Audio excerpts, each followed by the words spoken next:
اور اس کی اکتائی کو مانتے ہیں، اس کے ساتھ کسی کو شریک نہیں کرتے۔ اور جب آپ دیکھیں گے اس کائنات میں اللہ کو ایک ماننے والی بہت ساری قومیں اور بہت ساری امت ہیں، تو اللہ کا یہ فضل ہوا کہ اس نے ہمیں اور آپ کو اپنے محبوب کی امت میں پیدا کیا، اپنے محبوب کا امتی بنایا، اور ہمیں اور آپ کو پیارے محبوب کا دامن عطا فرمایا۔ اس کی بہت ساری فضیلتیں اور خصوصیتیں ہیں، اسی میں ایک خصوصیت یہ ہے کہ اللہ رب العزت نے ہم اہل ایمان کو رمضان کا مہینہ عطا فرمایا۔ سبحان اللہ۔ اگلی امتیں ان میں بھی روزے فرض تھے، کوئی ایک دن چھوڑتا ایک دن روزہ رہتا، کوئی امت ہر مہینے میں 2 دن روزہ رکھتی، کوئی امت سال میں 2 دن روزہ رکھتی۔ الغرض اللہ نے یہ فضل فرمایا، یہ شرف عطا فرمایا کہ ہمیں اور آپ کو ایک مبارک مہینہ عطا فرما دیا۔ حضرات، اس مبارک مہینے میں بھی اللہ تعالی نے یہ فضل فرمایا کہ ایک رات لیلۃ القدر عطا فرمایا۔ اس رات کی کیا اہمیت ہے جس میں ہم اور آپ یہاں پر بیٹھے ہیں؟ میں قرآن پاک کی ایک سورت میں نے پڑھی ہے جس کو اللہ رب العزت نے نازل فرمایا، اور اس سورت نے اس رات کی اہمیت بتائی۔ میں اس کا ترجمہ کر دیتا ہوں، پھر اس کے بعد تفصیلی گفتگو ہوگی انشاءاللہ تعالی۔ آپ سوچئے کہ یہ کتنی عظیم رات ہے اور اللہ کا کتنا بڑا احسان ہے کہ اس نے ایک رات ہمیں دے دیا ہے، اور اس رات کی عبادت کو ہزاروں مہینوں سے افضل ٹھہرا دیا۔ درود شریف پڑھنے اللہم صلی علی سیدنا شفیعنا حبیبنا نبینا مولانا محمد معدل الجود والکرم والہ الکرام وابنہ الکریم وامتہ الکریمہ وبارک وسلم۔ صلاۃ و سلام علیک یا رسول اللہ، صلاۃ و سلام علیک یا حبیب اللہ صلی اللہ تعالی علیہ وسلم۔ حضرات محترم، اللہ تعالیٰ نے قرآن کریم میں ایک سورت نازل فرمائی، سورہ قدر، فرمایا اِنَّا أَنزَلْنَاهُ فِي لَيْلَةِ الْقَدْرِ۔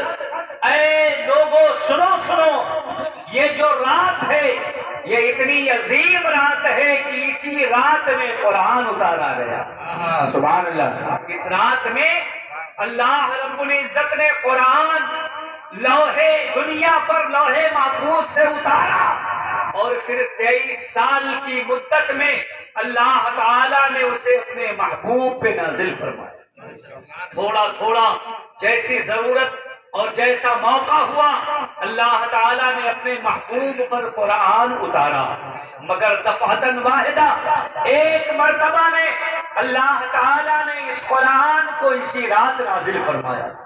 میرے بھائیوں، اتنی عظیم اور اتنی مقدس کتاب اس رات میں نازل ہوئی، اور ساتھ ہی ہم کو اور آپ کو یہ شرف حاصل ہے کہ آج ہی کی رات میں آپ نے اس قرآن کریم کی مکمل تلاوت تراویح میں سماعت فرمائی۔ سبحان اللہ۔ آج اس قرآن کریم کی تلاوت کی بھی تکمیل ہوئی ہے، یعنی قرآن شریف مکمل طور پر آپ نے نماز میں پڑھ لیا۔ حضرات محترم، یہ کتنی بڑی بات ہے، لوگوں کو توفیق نہیں ہوتی ہے کہ ایک مرتبہ پورا قرآن اپنی زندگی میں پڑھ لیں، ایک مرتبہ اس کی تلاوت کر لیں۔ اگر آدمی تلاوت کرتا بھی ہے تو وہ اس دور میں خاص طور پر مخارج کی رعایت نہیں ہوتی ہے، صفات کی رعایت نہیں ہوتی ہے، صحیح سے پڑھنے کا ڈھنگ معلوم نہیں ہوتا ہے، الفاظ کی ادائیگی معلوم نہیں ہوتی ہے، مگر اللہ تبارک و تعالی نے ہماری اور آپ کے قوم میں، ہمارے اور آپ کے گھروں میں ایسے بچے پیدا فرمائے جنہوں نے پورا قرآن اپنے سینے میں محفوظ کر لیا۔ قاری عارف صاحب ہے، قاری غلام محمد رضا صاحب ہے، اللہ رب العزت نے ان کے سینوں میں وہ توانائی عطا فرمائی کہ انہیں قرآن شریف کو صحیح مخارج و صفات بسے کے ساتھ پڑھنے کا ملکہ بھی عطا فرمایا، اور قرآن ان کے سینے میں عطا فرما دیا۔ حضرات محترم، اس کا ایک فائدہ تو یہ بھی ہے کہ جب سینے میں قرآن ہے، ذہن و دماغ میں قرآن ہے، تو آپ نماز میں اس کی تلاوت کر سکتے ہیں، پورے قرآن کو نماز میں آپ پڑھ سکتے ہیں۔ آپ سوچ رہے ہوں گے کہ قاری صاحب نے تلاوت کیا ہے، امام صاحب نے تلاوت کیا ہے، ہمیں اس کا ثواب کتنا ملے گا، ہمیں اس کے پڑھنے کا فائدہ ہوگا کہ نہیں ہوگا؟ تو حضرات محترم، آپ فقہ کے مسائل جانتے ہیں۔ حضرت امام اعظم ابو حنیفہ کے اس مسلک کے اندر امام فرماتے ہیں کہ جو قرات امام کی ہے، جو اس کے پیچھے اس کی اقتدا کی نیت کر کے کہ پیچھے اس امام کے کر کے نیت باندھ کر کھڑا ہو جاتا ہے تو وہ کھڑا رہتا ہے، مگر قرات امام کی ہوتی ہے، پڑھنا اس کا مانا جاتا ہے۔ نعرہ تکبیر، نعرہ رسالت، مسلک اعلیٰ حضرت عظمت قرآن، نعرہ تکبیر، نعرہ رسالت۔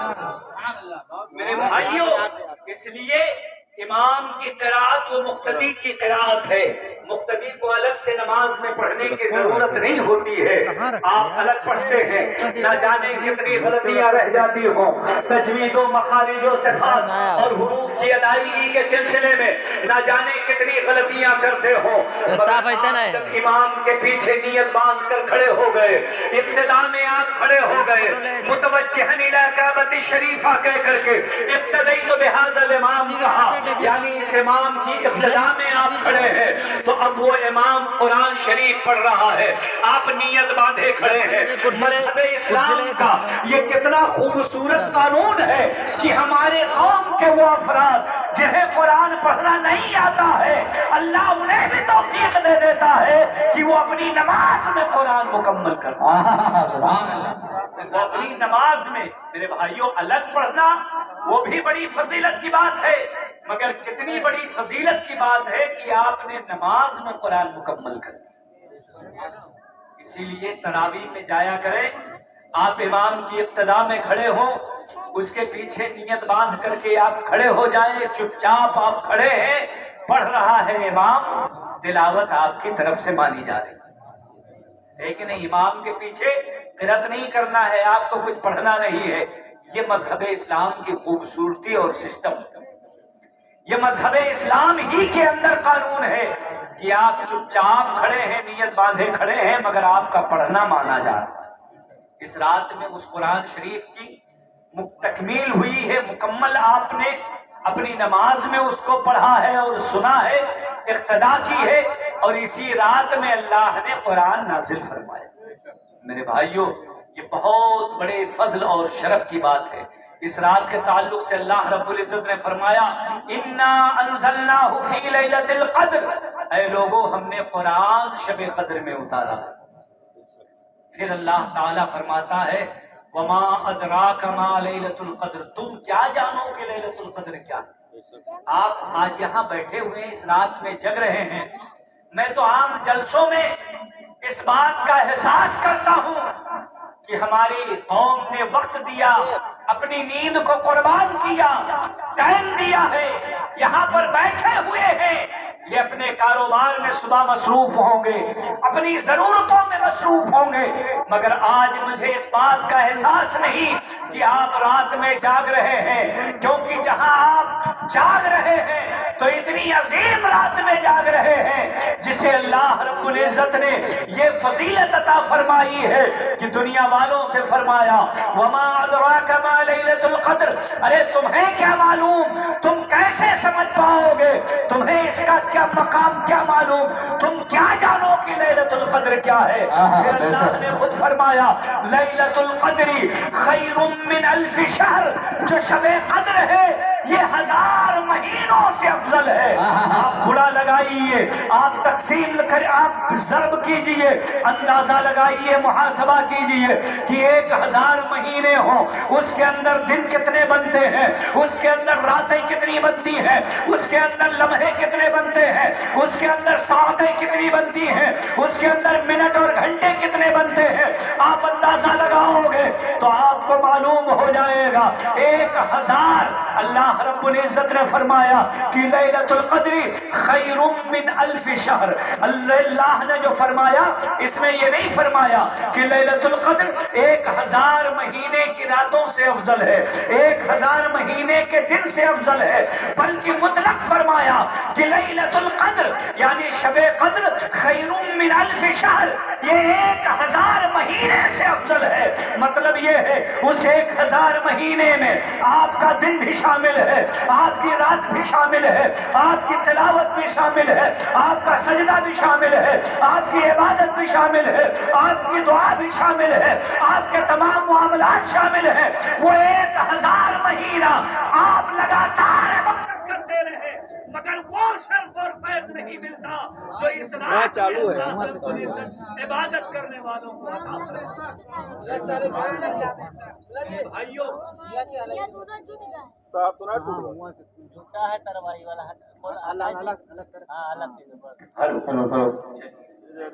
آپ توجہ فرمائیے، درود شریف پڑھ لیجیے۔ اللہم صلی علی سیدنا شفیعنا حبیبنا نبینا مولانا محمد معدن الجود والکرم والہ الکرام وابنہ الکریم وامتہ الکریمہ وبارک وسلم صلاۃ و سلاما علیک یا رسول اللہ، صلاۃ و سلاما علیک یا حبیب اللہ صلی اللہ تعالی علیہ وسلم۔ حضرات محترم، آپ اندازہ لگائیے یہ رمضان المبارک کا مہینہ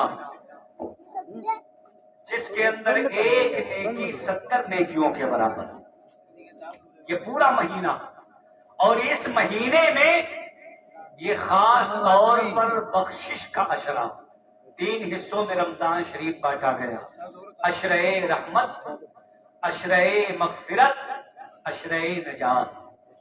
یہ جو آپ آخری عشرہ یعنی 10 دن جو آخری چل رہے ہیں یہ مغفرت کے ایام ہیں۔ ان دنوں میں اگر بندے عاصی اپنے گناہوں پہ شرمندہ ہو کر اللہ رب العزت سے بخشش طلب کرے تو اللہ تبارک و تعالی اس خاص عشرے کے اندر بندوں کو بخشش عطا فرماتا ہے۔ تو یہ خاص عشرہ اور اس کے اندر لیلۃ القدر، میرے بھائیوں، اس لیلۃ القدر کی تلاش میں ہمارے اور آپ کے اسلاف اور بزرگان دین پورے یہ 10 دنوں کی تاک راتیں جاگا کرتے تھے، اور 21، 23، 25، 27، 29 ہر رات میں خاص طور پر ذکر و دعا کا اہتمام فرماتے تھے، اللہ کی رحمت کو طلب کرتے تھے، اللہ رب العزت کی رحمت کو حاصل کرنے کے لیے عبادت و بندگی پہ جٹے رہتے تھے۔ میرے بھائیوں، اب غور فرمائیے، قرآن شریف کی میں ترجمہ کر رہا ہوں۔ اللہ نے فرمایا انا انزلناہ فی لیلۃ القدر، میں نے قرآن کو شب قدر میں اتارا ہے۔ پھر فرمایا وما ادراک ما لیلۃ القدر، تمہیں کیا معلوم ہے کہ یہ لیلۃ القدر کیا ہے؟ لیلۃ القدر خیر من الف شہر، لیلۃ القدر جو ہے یہ 1000 مہینے سے افضل ہے۔ شہر کا مہینہ ہوتا ہے جیسے شہر رمضان کہا جاتا ہے، یعنی رمضان کا مہینہ، اسی طرح الف کا معنی 1000 ہوتا ہے۔ اللہ نے فرمایا خیر من الف شہر، یہ 1000 مہینوں سے افضل ہے۔ ہوتا کیا ہے اس کے اندر؟ اللہ نے کیا خصوصیت رکھی ہے؟ اللہ رب العزت ارشاد فرماتا ہے لیلۃ القدر خیر من الف شہر، یہ 1000 مہینوں سے زیادہ افضل ہے۔ تنزل الملائکۃ والروح، اللہ نے فرمایا اس رات میں آسمان سے رحمت کے فرشتے اترتے۔ ملائکہ کا معنی ہوتا ہے فرشتے، تنزل الملائکہ، اس رات میں فرشتے نازل ہوتے ہیں، رحمت والے فرشتے اترتے ہیں۔ میرے بھائیوں، صرف رحمت کے فرشتوں پر ہی خاص نہیں بلکہ فرمایا والروح، اور روح الامین آتے ہیں۔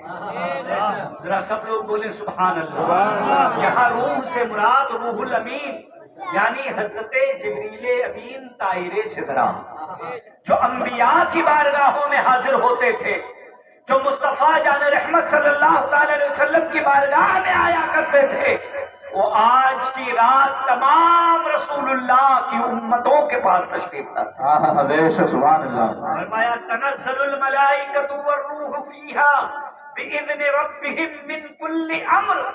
اللہ رب العزت نے فرمایا اس رات میں رحمت کے فرشتے اترتے ہیں اور اللہ رب العزت کی طرف سے روح الامین زمین پر اترتے ہیں، اللہ کے حکم سے زمین پہ تشریف لاتے ہیں، ہر قسم کے معاملات دیکھتے ہیں، یہاں تک کہ فرمایا سلام، یہ ان لوگوں پر سلام بھیجتے رہتے ہیں یا حتی مطلع الفجر، یہاں تک کہ فجر طلوع ہو جاتی ہے۔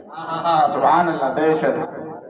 فرمایا کہ لوگوں کے اوپر سلامتی بھیجتے رہتے ہیں، سلامتی کی دعا کرتے رہتے ہیں، رحمت کی دعا کرتے رہتے ہیں، یا حتی یہاں تک کہ مطلع الفجر، فجر طلوع ہو جاتی ہے، فجر کا وقت ہو جاتا ہے۔ میرے بھائیوں آپ سوچئے اگر آپ جگ رہے ہیں تو یہ آپ اپنی قسمت پہ ناز کریں، یہ آپ اپنی ذات پہ احسان کر رہے ہیں، آپ پر سلامتی کے فرشتے آتے ہیں، روح الامین تشریف لاتے ہیں، وہ صبح تک آپ کی سلامتی کی دعا کریں اور آپ لیٹے سوئے رہیں، آپ سوتے رہے، آپ اپنی سلامتی کے بارے میں نہ سوچیں، آپ اپنے بارے میں رحمت کے بارے میں نہ سوچیں، آپ اپنی مغفرت کے بارے میں نہ سوچیں، تو یہ ہماری اور آپ کی حرمہ نصیبی ہوگی۔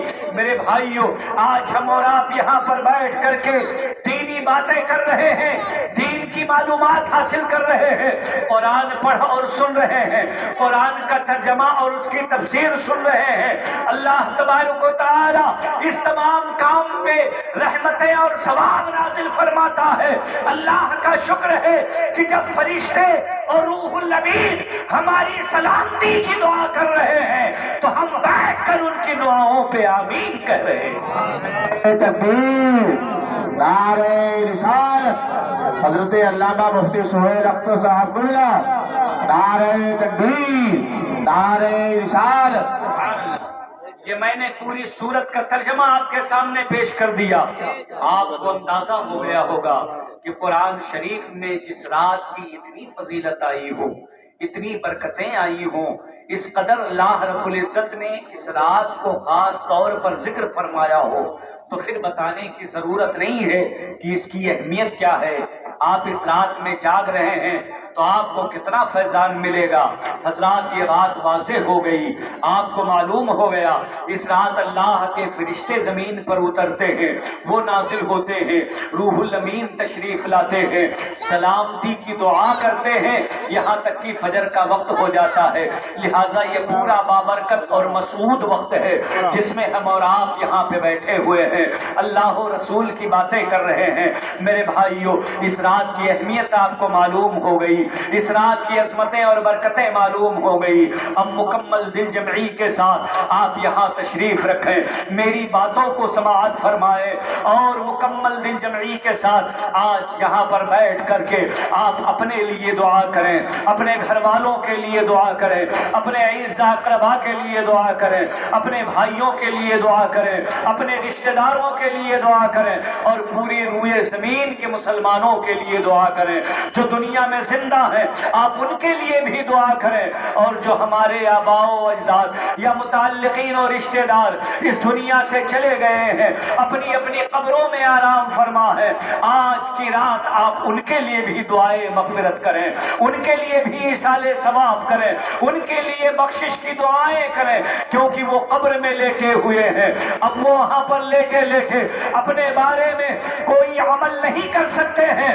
مگر ان کی توجہ آپ پر لگی ہوئی ہے کیونکہ آپ ان کے اعزاء اقربا ہیں۔ آج ان کی توجہ اور ان کی نگاہ اگر اٹھتی ہے تو ان کی امید کی نگاہیں آپ پر ٹکی ہوئی ہیں اور وہ ان کی روحیں دیکھ رہی ہیں کہ ہم تو مر کے قبر میں آ گئے ہیں، ہم اپنی قبروں میں لیٹے ہوئے ہیں، مگر ہمارے عزیز اور اقارب، ہمارے دوست احباب، ہمارے رشتہ دار ابھی زمین پہ زندہ ہیں، ان کے لیے مہلت ہے، وہ اپنے لیے بھی دعا کر رہے ہیں اور ان سے امید کرتے ہیں کہ ہمارے لیے بھی دعا کریں۔ تو میرے بھائیوں آج آپ اپنوں کے لیے مغفرت کی دعا کریں اس مغفرت کے عشرے میں، اور خاص طور پر پورے روئے زمین پر جو آفتیں بلائیں ظلم و ستم نازل ہیں، اگرچہ ہم یہ کہہ سکتے ہیں اور ہم بجانب ہیں کہ اللہ نے فرمایا وما تمہیں وما اصابکم من مصیبت الا بما کسبت ایدیکم. آج ہمیں اپنے نفس کا محاسبہ کرنا ہے. اللہ فرماتا ہے کہ تم پہ جو مصیبتیں پہنچتی ہیں وہ تمہارے اعمال کا نتیجہ ہوا کرتی. جب بدعمالیاں بڑھ جاتی ہیں، جب گناہ بڑھ جاتے ہیں، جب احساس گناہ ختم ہو جاتا ہے، آدمی گناہ پر گناہ کرتا رہتا ہے، اللہ تعالیٰ کی نافرمانی کرتا رہتا ہے، اللہ رب العزت کے بارے میں انسان توجہ نہیں کرتا کہ اللہ نے کیا حکم دیا، جن چیزوں سے روکا ہے، کس چیزیں اس کا اللہ نے ہمیں حکم دیا ہے، پروردگار کس بات سے راضی ہوتا ہے اور کس بات سے اللہ رب العزت کا قہر و جلال ہمارے لیے واجب ہو جاتا ہے. میرے بھائیوں، جب آدمی یہ غور و فکر کرنا شروع کر دیتا ہے تو اللہ تعالیٰ عذاب نازل فرماتا ہے، عذاب اترتا ہے. ہم اور آپ تو بہت خوش نصیب ہیں کہ رسول اللہ کی امت ہیں، ورنہ آپ دیکھیے اسی دنیا کے اندر جب قومیں گناہوں میں مبتلا ہوئی، جب وہ سراپا گناہوں میں ڈوب گئی اور انہیں احساس زیاں نہ رہا، گناہوں کا احساس مٹ گیا، جب وہ اللہ کے حکام سے دور ہو گئی تو ان قوموں پر اللہ نے عذاب نازل فرمایا. کہیں بستی پلٹ دی گئی، کہیں پتھروں کی بارش ہوئی، کہیں اللہ رب العزت نے عذاب نازل فرمایا تو دو پہاڑوں کو آپس میں ملا دیا، کہیں پر اللہ رب العزت نے جوئے کا عذاب بھیجا، کہیں کھٹمل کا عذاب بھیجا. کسی قوم کی اور نافرمانیوں کی وجہ سے اللہ تعالیٰ نے شکلیں مسخ فرما دی، کوئی کسی کو اللہ نے بندر کی شکل عطا فرما دی. اللہ قادر و قیوم ہے، اس کی قدرت سے کچھ بھی باہر نہیں ہے. تو یہ عذاب قوموں پر آئے، مگر اللہ کا لاکھ لاکھ کرم ہے کہ اللہ رب العزت نے ہمیں اپنے محبوب کا امتی بنایا ہے اور یہ وعدہ فرما لیا وما کان اللہ لیعذبہم وانت فیہم. اے محبوب، اللہ کی شان کو اور اللہ کی رحمت کو یہ گوارا نہیں کہ یہ تمہاری قوم پر آپ کی موجودگی میں عذاب نازل فرمائے. اس لیے یہ سب تو ایک جھلک ہے. مشکلات ہمیں اور آپ کو درپیش ہیں، وقتی طور پر پریشانیاں ہمارے اور آپ پر مسلط ہیں. ہمیں اپنے نفس کا محاسبہ کرنے کی ضرورت ہے، ہمیں اپنے اعمال کا محاسبہ کرنے کی ضرورت ہے، ہمیں اپنے اعمال کو بدلنے کی ضرورت ہے، ہمیں اپنے اعمال کو سدھارنے کی ضرورت ہے، ہمیں اللہ رب العزت کی بارگاہ میں توبہ و استغفار کرنے کی ضرورت ہے. جب جب آزمائشیں آتی ہیں تو دعائیں سکھائی گئی ہیں. حضرت یونس علیہ السلام کو جب اللہ رب العزت نے مچھلی کے پیٹ میں 40 دنوں تک رکھا، سخت تاریکی تھی مچھلی کے پیٹ میں، مچھلی سمندر کے اندر. آپ سوچئے نجات کی کیا صورت ہو سکتی ہے؟ کوئی کیسے سوچ سکتا ہے کہ کوئی انسان مچھلی کے پیٹ میں ہو اور مچھلی سمندر کے اندر ہو، وہ انسان بھی بچ جائے؟ حضرات محترم، ذرا سوچئے، تصور بھی نہیں ہو سکتا ہے. ہر طرف تاریکی ہی تاریکی ہے، نجات کا کوئی راستہ نظر نہیں آ رہا ہے. مچھلی اگر اگل بھی دیتی ہے تو پھر سمندر کے اندر کس کو زندگی ملے گی؟ 40 دن تک حضرت نوح علیہ السلام کو مچھلی لے کر کے چلتی رہی. اس وقت حضرت نوح علیہ السلام نے، اس وقت حضرت یونس علیہ السلام نے اللہ کی بارگاہ میں یہ دعا کی تھی اور یہ دعا کی تھی، کہا تھا اے اللہ رب العزت کی بارگاہ میں انہوں نے یہ دعا کی تھی، لا الہ الا انت سبحانک انی کنت من الظالمین. اس کا انہوں نے ورد کیا تھا تو اللہ رب العزت نے حضرت یونس علیہ السلام کو مچھلی کے شکم سے باہر نکالا اور سمندر کے کنارے انہیں دوبارہ دنیا میں زندگی عطا فرمائی.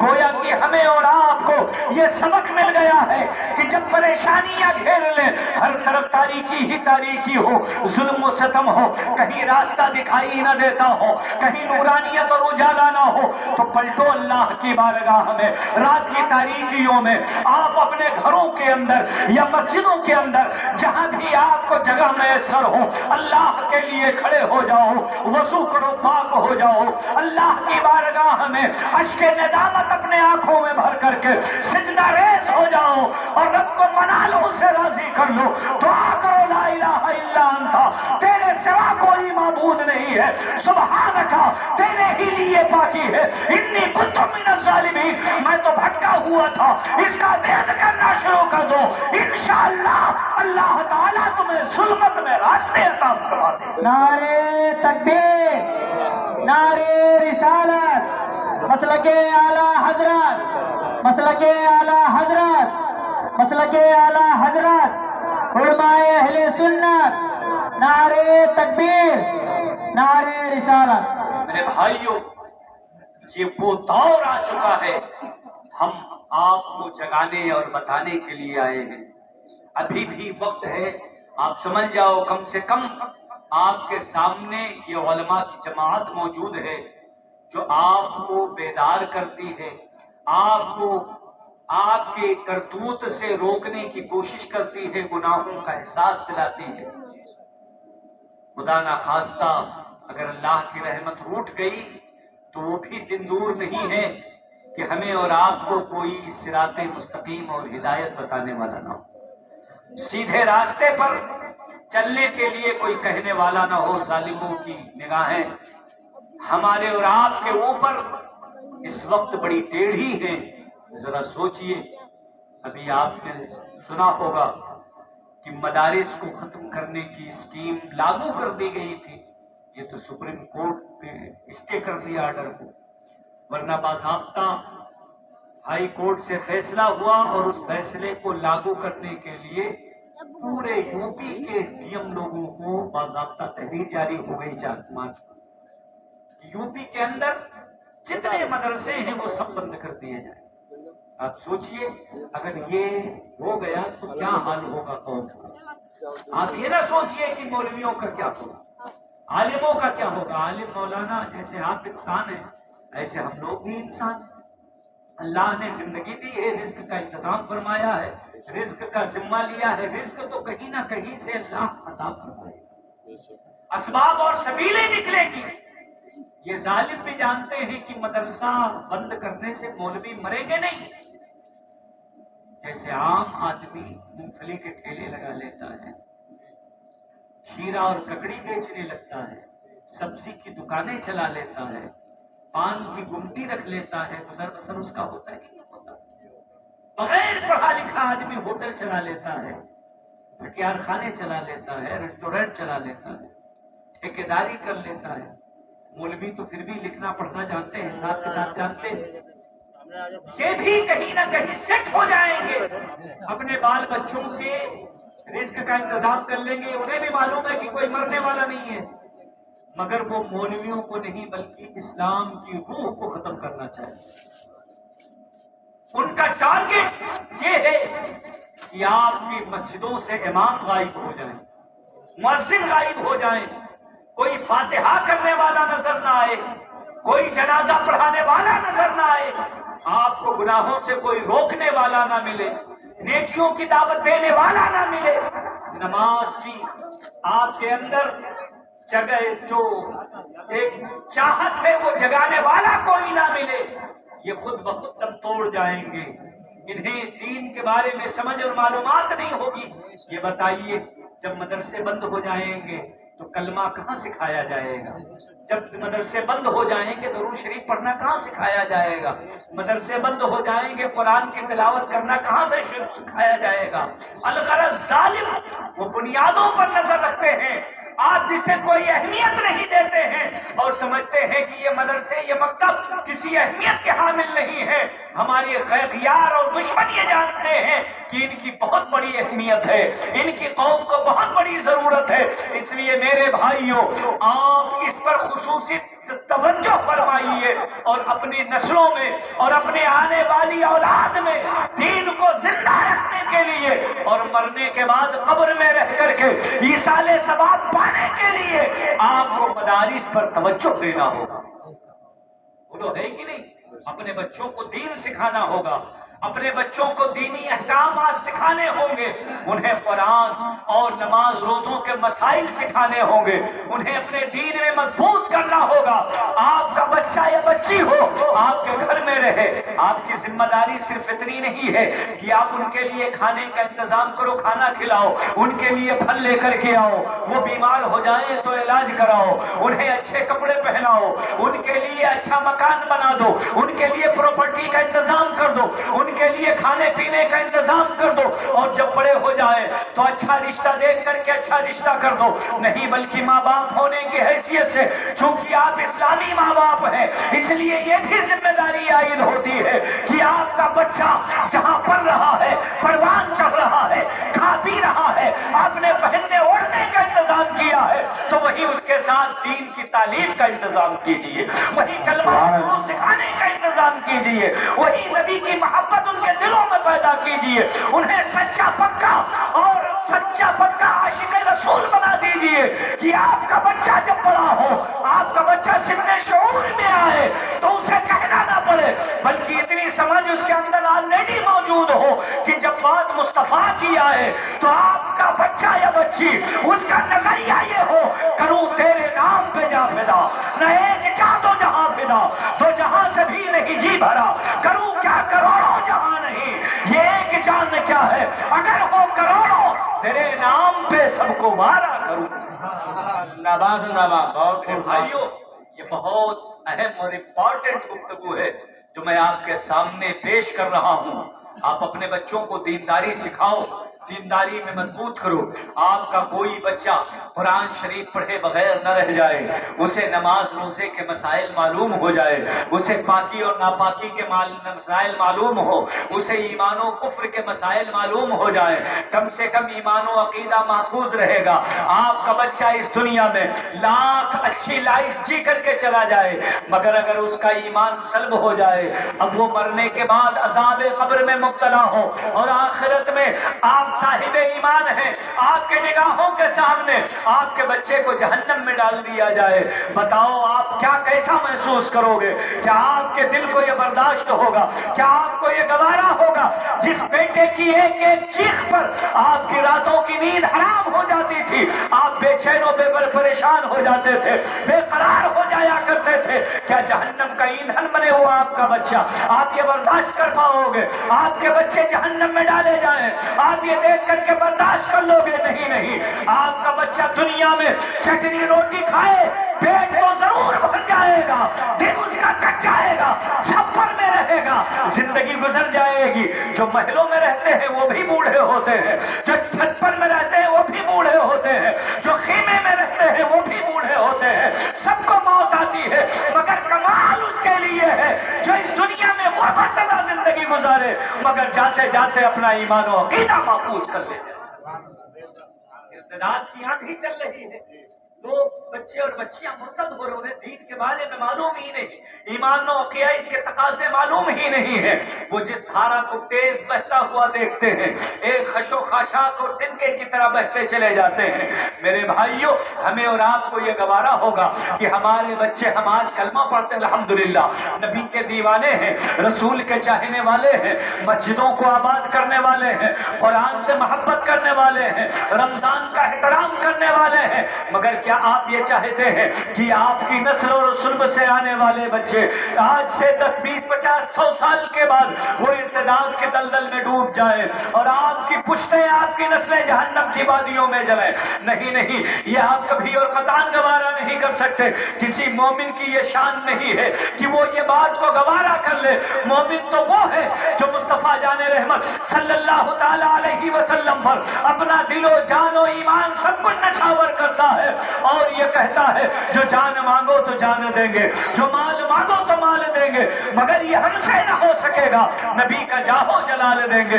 میرے بھائیوں، ان دین کی عظمت کو برقرار رکھنے کے لیے اپنے بچوں کو اور آنے والی نسلوں کو اپنے مذہب پر پختہ اور مضبوط رکھنے کے لیے ہمیں اور آپ کو خواب خرگوش سے بیدار ہونا پڑے گا، ہمیں اپنی روش بدلنا پڑے گا، ہمیں اپنے بچوں کو دینی معلومات دینی پڑے گی،